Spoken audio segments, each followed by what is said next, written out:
And this love comes from his love to Allah and the love of Allah.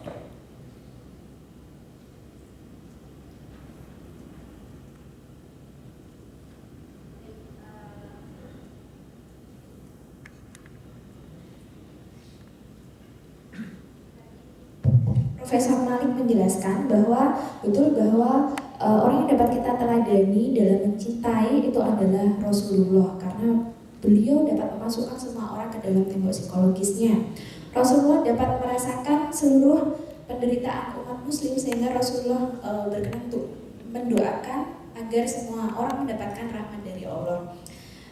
Rasulullah juga tidak hanya mencintai keluarganya, tetapi juga mencintai seluruh umat muslim. Kemudian tadi Profesor Malik juga menceritakan sebuah sirah atau sebuah kisah pada masa Rasulullah, di mana pada saat itu Rasulullah sedang di masjid dan kemudian Rasulullah sedang sholat seperti itu.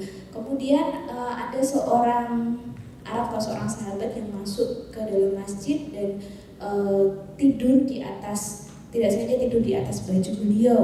Tetapi kemudian ketika Rasulullah hendak pergi, Rasulullah tidak membangunkan sahabat itu, tetapi justru malah menggunting bajunya supaya tidak membangunkan orang yang tidur tersebut. Nah, sahabat tersebut ternyata adalah Abu Hurairah seperti itu, atau kalau di bahasa Indonesia kan adalah bapak dari kucing gitu ya, seperti itu.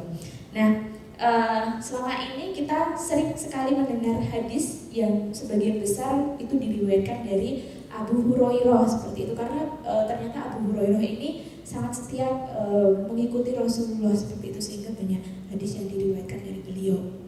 Nah, karena saking beliau terkenal dengan sebutan Abu Hurairah itu, sampai saat ini kita juga tidak mengetahui sebetulnya nama asli dari Abu Hurairah itu siapa gitu kan. Kita cuma tahu namanya, oh Abu Hurairah gitu kan, kalau dalam bahasa Indonesia yaitu bapak para kucing gitu kan.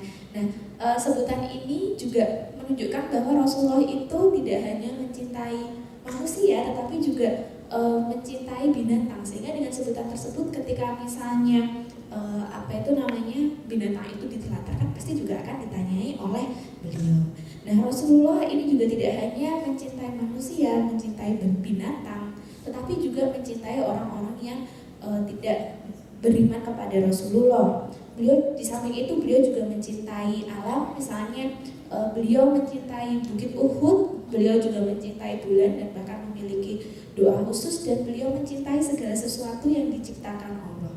Nah, sumber dari cinta yang begitu besar ini berasal dari cinta beliau kepada Allah Subhanahu wa Ta'ala. Okay. So to bring up happy children, we have to bring them up not to have concrete walls around themselves. If we are making this concrete wall around ourselves, we don't want anyone to come in, then our children will be like this.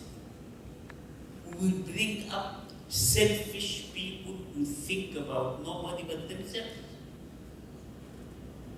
And then these people will be unhappy. If you love yourself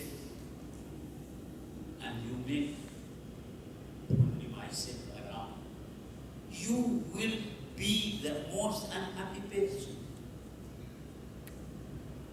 Because you cannot continue to enjoy life for a long time. You will get old. Birthday like the one that was given to me yesterday. Some people are happy in their birthday and they look forward to even to life after death. But some people, the birthday reminds them, well, I'm going to die. They are nearer and nearer to death, to the grave. They enjoy food, luxury. But in a short few years, the doctor would, don't eat sauce. You have diabetes, or you only you eat you like a goat, now you are eating vegetables like camping most of your time. Then what happens after that? You used to enjoy walking and exercise, to jump, but now you are doing exercise only because the doctor says you will have to walk for some distance. Then life, where is life? It's finished. So it is important for us, if we really love ourselves and our children, to train ourselves to love other people, to love people. You start with your relatives, your brother, your sister, your cousin, your uncle, your grand. People who are like this should be, they should bring happiness to you. That is why people who live in extended families, their children are much happier and they have less psychological disorders of children in comparison to those living in nuclear families.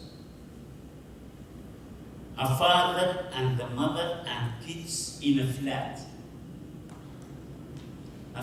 which only has 2 bedrooms or 3 bedrooms and the sitting room.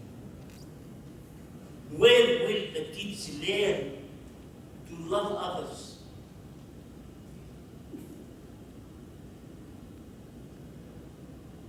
Nobody with them. The child is now 4 or 3, and then the mother gives birth to another baby. No more. His bed that he used, no, this is for the baby. He comes, he wants to ask us, no, son, go to your father. He goes to the father is taking his paper, reading in it, and so on. So, yeah, don't be silly boy, go and play outside. Play where? He goes from the bedroom to the other bedroom. He is in prison. Where will he learn to extend his love? Where? One very well-known study that had been done in my own country by a psychologist by the name of Shennan.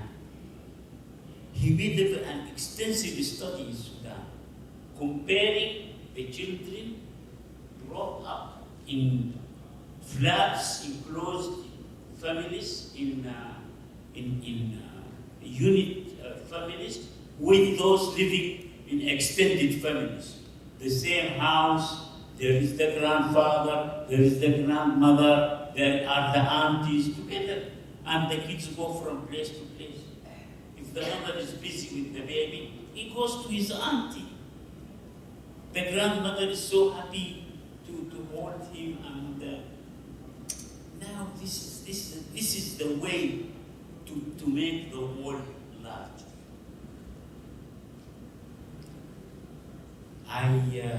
He found that children in big extended families, they have less nightmares, they don't suck their fingers all the time, they don't urinate in bed, they are happier as kids. I will tell you one thing, I cannot forget this child because he came, his father brought him to me for therapy.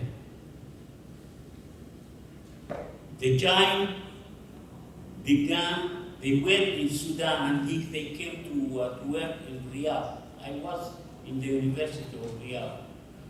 And then the child became very aggressive. He beat his younger brother and sister. And he's obstinate. The father beats him, no use. The mother is him, no use. He became really an impossible child. They took him to a psychiatrist. The psychiatrist gave him a drug called Valium, liquid drug. He takes it with the spoon. He sleeps more, but again, did not change. So he brought him to me. I said, when did you come to Riyadh? He said, we came a month ago or 2 months ago. Where were you before you came? He said, I was living in our village, in a place where people grow fruits and so on. So tell me, how was the kids there? Oh, this boy, in fact, there I don't even remember him, because at times he goes to sleep with his auntie, at times in this place. He said, and you had many friends playing. Tell me now in Riyadh, tell me about your place where you are living. We are living in a 2-bedroom flat and the balcony.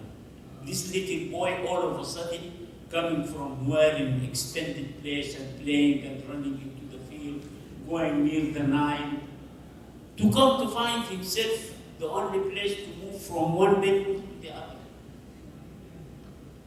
I said to him, stop this drug. Don't give the child anymore. Where do you live? He said, I live in such and such. Do you have a park near your house? Yes, we have a big park. Okay, I want you to do the following. Every afternoon, you take this boy with your wife and go to the park and let the boy run around in the park with other kids. I want you to do this for the coming month, and then you come to see me and tell me what happened. He told me the boy became okay. We are living in an artificial kind of life, locking ourselves into pigeonholes like pigeons. Okay.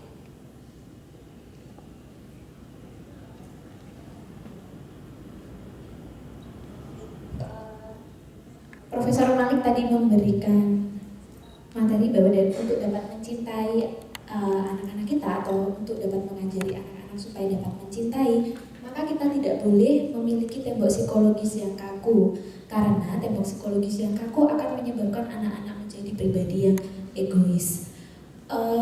Untuk menjadi pribadi yang tidak egois, menurut Profesor Malik, hal ini penting karena secara singkat, Anda tidak akan merasa bahagia dengan menikmati kesendirian atau hanya dengan berfokus pada diri mereka saja. Profesor Malik tadi memberikan ilustrasi bahwa beberapa orang dapat berpikir bahwa hidup ini singkat sehingga mereka semakin lama atau semakin tua usia mereka semakin mendekati kematian. Tetapi juga ada orang yang kemudian berusaha mengejar kebahagiaan dalam hidup itu dengan cara makan secara berlebih-lebihan atau makan dengan seenaknya sendiri seperti itu. Tetapi kemudian apakah ada kebahagiaan yang didapat dengan cara memuaskan diri sendiri? Nah, ternyata tidak ada gitu kan. Orang-orang yang tipe seperti ini sangat berbeda dengan orang-orang yang misalnya berolahraga karena mereka merasa senang berolahraga. Tetapi orang-orang yang kemudian makan dengan seenaknya, hanya memfokuskan pada dirinya sendiri saja,